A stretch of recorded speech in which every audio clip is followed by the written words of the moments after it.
blog áling dáthangach bia atá in MO food blog modus operandi le Diarmid ó Mathúna.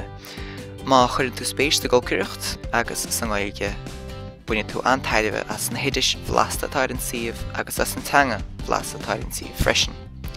Má le ceann tú éidir má haon tú steachán, feiceann tú ar dús na cóáir agus an fearras a bhés wet le héana, agus an sin híos faoi jóid tú na tróirichaí.